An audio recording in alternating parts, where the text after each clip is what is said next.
অবশ্যই আগামী কাউন্সিলে আমি সাধারণ সম্পাদক পদপ্রার্থী। আমি আশা করি আমার প্রিয় নেতা প্রধানমন্ত্রী তারেক রহমানের কাছে, আমার প্রিয় নেতা ইকবাল হাসান মাহমুদ টুকুর কাছে, যিনি এখন বিদ্যুৎ মন্ত্রী, বিনয় সহিত প্রত্যাশা করি যে এবার সারা জীবন রাজনীতি করলাম, শেষ টাইম একটা সম্মান নিয়ে এখানে কিছু করে খাওয়ার জন্য আমার এটা না, এটা মানুষের জন্য যেন, দলের জন্য যেন, দলের নেতাকর্মীদের জন্য, অবহেলিত নেতাকর্মীদের জন্য যেন কিছু করে যেতে পারি। আমরা পুরো পরিবারই, আমার 2 ছেলে, আমার বউ, আমি একসাথে আন্দোলন করেছি।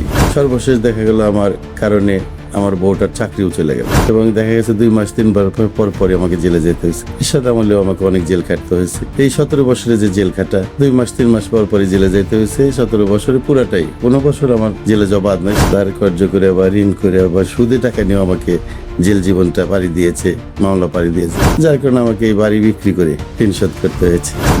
জেলের কারণে, এই দলের কারণে আমার এই বাড়ি বিক্রি করে আমাকে দল করতে হয়েছে। আমি সেই ক্ষেত্রে সেক্রেটারি ক্যান্ডিডেট আগেও ছিলাম, এখন আছি। দলের সাধারণ সম্পাদক হয়ে দলের যে অবহেলিত নেতাকর্মী যারা আছে তৃণমূলে, তাদের পাশে দাঁড়াতে চাই। বিসমিল্লাহির রহমানির রহিম। ধন্যবাদ আপনাকে। আমি মোহাম্মদ রাশিদুল হাসান রঞ্জন। আমি সিরাজগঞ্জ জেলা বিএনপির যুগ্ম সম্পাদক। আমি সাবেক ছাত্রনেতা, সিরাজ কলেজে ছিলাম, জেলা ছাত্র দলের সেক্রেটারি ছিলাম দীর্ঘ 12 বছর। বর্তমান জেলা বিএনপির যুগ্ম সম্পাদক হিসেবে দায়িত্ব পালন করছি। একটা কষ্টের ব্যাপার যে আমি দীর্ঘ সময় সেই এরশাদ বিরোধী আন্দোলন থেকে শুরু করে আজ পর্যন্ত একইভাবে, এবং দেখা গেছে 2 মাস 3 বার পর পরে আমাকে জেলে যেতে হয়েছে। এরশাদ আমলেও আমাকে অনেক জেল খাটতে হয়েছে। এই 17 বছরে যে জেল খাটা, 2 মাস 3 মাস পর পরে জেলে যেতে হয়েছে। 17 বছরে পুরাটাই, কোনো বছর আমার জেলে যাওয়া বাদ নয়, শীতে এবং গরমে। তো এখানে আমার স্ত্রী দেখা গেছে যে ধার কর্য করে আবার ঋণ করে আবার সুদে টাকা নিয়ে আমাকে জেল জীবনটা পাড়ি দিয়েছে, মামলা পাড়ি দিয়েছে, যার কারণে আমাকে এই বাড়ি বিক্রি করে ঋণ শোধ করতে হয়েছে। জেলের কারণে, এই দলের কারণে আমার এই বাড়ি বিক্রি করে আমাকে দল করতে হয়েছে। রাজনীতিবিদ যে রাজনীতি করে তার তো একটা সময় পার্টির প্রেসিডেন্ট, সেক্রেটারি হওয়ার স্বপ্ন থাকে, মেয়র হওয়ার স্বপ্ন থাকে, বা জেলা পরিষদ চেয়ারম্যান হওয়ার স্বপ্ন থাকে, উপজেলা চেয়ারম্যান হওয়ার স্বপ্ন থাকে। তো আমি সারা জীবনের রাজনীতি যে করেছি, বর্তমান প্রধানমন্ত্রী তারেক রহমান, উনি একজনের একটা পোস্ট, যে মেয়র হবে সে আবার পার্টির প্রেসিডেন্ট, সেক্রেটারি হবে, এটা না।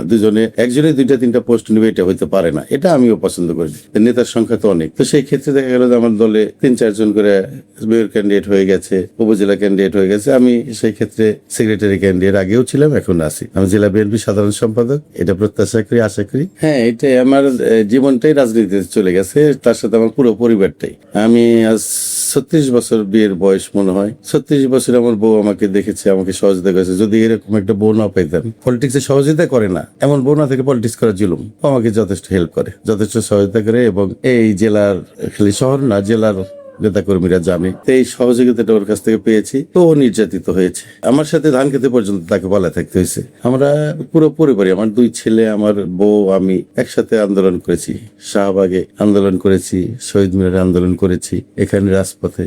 এই আমার বাড়ি কয়েকবার ভাঙচুর, আমার ছেলেটে বউ বাড়ির তালা দিয়ে পলায় সারতে পারে না। এই যে নির্যাতন গুলো হয়েছে, সর্বশেষ দেখা গেল আমার কারণে আমার বউটার চাকরিও চলে গেল। তাকে চাকরি থেকে বাদ দিয়ে দিল আওয়ামী লীগের মেয়র, যে প্রধানমন্ত্রীকে হত্যার হুমকির দায়ে শেষ জামিন। তো আমার সাথে আমরা পুরো পরিবারই রাজনৈতিক পরিবার। রাজনীতির বাইরে কোনো চিন্তা নেই, আমাদের ভাবনা নেই, এবং একই রাজনীতি। এটা দিয়ে মরতে চাই আমি। অবশ্যই আগামী কাউন্সিলে আমি সাধারণ সম্পাদক পদপ্রার্থী। আমি আশা করি আমার প্রিয় নেতা প্রধানমন্ত্রী তারেক রহমানের কাছে, আমার প্রিয় নেতা ইকবাল হাসান মাহমুদ টুকুর কাছে, যিনি এখন বিদ্যুৎ মন্ত্রী, তার কাছে, যাতে তার জেলা, তার শহর, তার মতো করেই সে কাকে দিয়ে দল চলবে, কি করবে, সেটা সে চিন্তা ভাবনা করবে। আমি প্রত্যাশা করি তাদের কাছে, বিনয় সহিত প্রত্যাশা করি যে এবার একটা সম্মান নিয়ে, বয়স তো 60 হয়ে গেল, কখন মারা যায় ঠিক নেই, সারা জীবন রাজনীতি করলাম, শেষ টাইম একটা সম্মান নিয়ে এখানে কিছু করে খাওয়ার জন্য আমার এটা না, এটা মানুষের জন্য যেন, দলের জন্য যেন, দলের নেতাকর্মীদের জন্য, অবহেলিত নেতাকর্মীদের জন্য যেন কিছু করে যেতে পারি, কিছু বলতে পারি। এটাই আমি ছাত্র জীবনে, আপনারা শুনেছেন যে আমাকে হ্যামিলিনের বাসিওয়ালা বলতো, ওই সময় আমার কাছে প্রচুর। কিন্তু এটা একটা মানুষ তো আসলে কি, সবাই ভালোবাসার পাবে। একটা নেতা যদি ভালোভাবে কথা বলে, ভালোবাসা দেয়, বসে কাছে নিয়ে কথা বলে, এটাই কতজনে এতে ধন্য হয়ে যায়, খুশি হয়ে যায়। আর কারো কারো চাওয়া পাওয়া কিছু থাকেই। বললে আমার ওয়াইফটাও এরকম, রাত 12টা নেই, 1টা নেই, ভাবি খিচুড়ি খাবো, একটা সময় সে রান্না করে খাওয়াইতেছে। তো এই যে ভালোবাসাটা, এটা মানুষ চায়। ইয়াং জেনারেশনটা আমাকে ভীষণ পছন্দ করে, এবং আমিও তাদেরকে অনেক ভালোবাসি, স্নেহ করি। কারণ আমার ছাত্র জীবনে দীর্ঘদিন ছাত্র রাজনীতি করেছি, সেই স্বভাবটা এখন আমার যায় নাই। এখনো ছাত্র ছিল আচরণ আমি ছাত্রদের সাথে করি, ইয়াংদের সাথে করি, যার জন্য ওরা এটাতে ভালোবাসাটা আমার কাছে পায়, ভালো ব্যবহারটা আমার কাছে পায়। কিছু দিতে পারি আর না পারি, এই জন্য আমার কাছে আমি আশা করি তারাও আমার জন্য কাজ করবে। আমি সাধারণ সম্পাদক প্রার্থী হিসেবে আমি জেলা বিএনপির সকল নেতৃবৃন্দ এবং জেলার উপজেলা লেভেলের যে নেতৃবৃন্দ আছে, যারা ভোটার, যারা ভোট দিয়ে নির্বাচিত করবে, এবং সর্বোপরি আমার নেতা প্রধানমন্ত্রী তারেক রহমান এবং প্রিয় নেতা জনাব ইকবাল হাসান মাহমুদ টুকু, বিদ্যুৎ মন্ত্রী বর্তমান, তাদের কাছে আমার প্রত্যাশা আশা যে কাউন্সিল হোক, কাউন্সিলের মাধ্যমে যদি কাউন্সিলে ভোটাভুটি সিস্টেম থাকে, নিয়ম অনুযায়ী সঠিক যদি সুষ্ঠু একটা ভোট হয়, আমি আশা করি যে আমি সর্বোচ্চ ভোট পেয়ে আমি নির্বাচিত হব। আর যদি সিলেকশনে হয়, যদি ঢাকা থেকে যদি সেন্ট্রাল কমিটি সিলেকশন দিয়ে দেয়, সেখানেও আশা করি যে আমাকে টুকু ভাই এবার নিরাশ করবে না। আমি এবার সাধারণ সম্পাদক টুকু ভাইয়ের কাছে আমি প্রত্যাশা করি, আশা করি, দাবি করি, এটা আমার চাওয়া। এবং আমার প্রধানমন্ত্রী তারেক রহমানের কাছেও চাওয়া যে আমি আমার দলকে সুসংগঠিত করার জন্য, দলের মানুষের সুবিধা অসুবিধা দেখার জন্য, নেতাকর্মীদের পাশে দাঁড়ানোর জন্য সাধারণ সম্পাদক প্রার্থী হিসেবে আমি এই জায়গাটা চাই, সম্মানজনক এই জায়গাটা চাই। এর বাইরে কিছু চাও না। এই জায়গা নিয়ে যে আমাকে কিছু করতে হবে এই কথা তা না। আমি যেমন আছি তেমনই থাকবো, মানুষের পাশে, কর্মীদের পাশে যেন থাকতে পারি, এটাই আমার চাওয়া। এটা তো তৃণমূলের কাছে আমি আশা করি, কারণ তৃণমূলের সাথে আমার সম্পর্কটা ভালো, আমি ভীষণ ভালোবাসি, তারাও আমার খোঁজ খবর রাখে। তো তৃণমূলের প্রত্যাশা পূরণের জন্যই তো, অবহেলিত নেতাকর্মীদের পাশে দাঁড়ানোর জন্যই তো আমি সাধারণ সম্পাদক পদপ্রার্থী। আমি সাধারণ সম্পাদক হয়ে তাদের পাশে দাঁড়াতে চাই।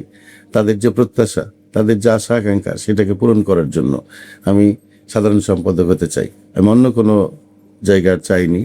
দলের সাধারণ সম্পাদক হয়ে দলের যে অবহেলিত নেতাকর্মী যারা আছে তৃণমূলে, তাদের পাশে দাঁড়াতে চাই, তাদের জন্য কিছু করতে চাই, তাদের একটা সম্মানজনক জায়গা যেন থাকে। আর কিছু না পাক, সম্মানটা তো পাবে নেতা হিসেবে, সেটুকু আমি করার চেষ্টা করব। এটাই আমার। ভোটের মাধ্যমে যদি কাউন্সিলিংটা হয়, নির্বাচিত হয়, তাহলে তো আমি আশা করি যে আমি অতীতেও সর্বোচ্চ ভোট পেয়ে নির্বাচিত ছাত্র নেতা, এখনো আমি সর্বোচ্চ ভোট পেয়ে আমি সাধারণ সম্পাদক নির্বাচিত হব। কারণ তৃণমূলের বা উপজেলা লেভেলের বা নেতাকর্মীদের ভিতরে আমাকে যে, আমার প্রতি যে ভালোবাসা, যে আগ্রহ, সেটা আমি দেখেছি আমার নেতাকর্মীর চোখে মুখে, এবং তারা বলেও। তো এইটাতে আমি আশা করি যে আমি সর্বোচ্চ ভোট পেয়ে নির্বাচিত হয়ে আসতে পারবো। আর যদি সিলেকশনের মাধ্যমে হয়, আমি আশা করি আমার প্রধানমন্ত্রী তারেক রহমানের কাছে, আমার প্রিয় নেতা বিদ্যুৎ মন্ত্রী ইকবাল হাসান মাহমুদ টুকুর কাছে, যে আমার এবারের এই আশাটা পূরণ করবে, যে জেলার সাধারণ সম্পাদক হিসেবে আমাকে দলের কাজ করার যে সুযোগটা, সবার পাশে দাঁড়ানো, কর্মীদের পাশে, সেই সুযোগটা আমাকে করে দিবে। নেতাকর্মীদের এবং সেই শহরের জনগণের আমি দেখেছি তাদেরই, যে রঞ্জন ভাই এবার সাধারণ সম্পাদক, রঞ্জন ভাই এবার সাধারণ সম্পাদক, রঞ্জন কাকা সাধারণ সম্পাদক, এটা চেয়েছে। এটা তাদের চাওয়া, আমারও চাওয়া। আমি জোর দাবি জানি আমার নেতা ইকবাল হাসান মাহমুদ টুকুর কাছে এটা চাই যে এই সম্মানজনক জায়গাটা যেন এবার আমাকে দেওয়া হয়। এবং আমার পার্টির চেয়ারম্যান প্রধানমন্ত্রী তারেক রহমানের কাছে আমার চাওয়া, সাধারণ সম্পাদক হিসাবে দলের অবহেলিত নেতাকর্মীদের পাশে দাঁড়াতে চাই।